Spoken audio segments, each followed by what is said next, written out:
Assalamualaikum warahmatullahi wabarakatuh. Good morning student. How are you today? I hope you fine today.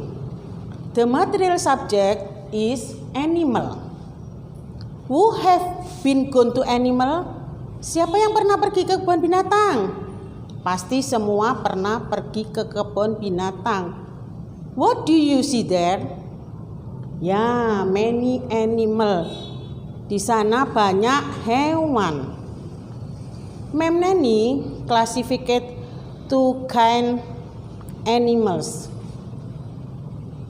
Pet animal and insect animal.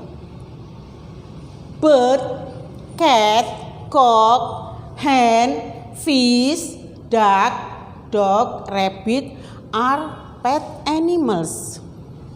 Bee, dragonfly, and butterfly are insect animal.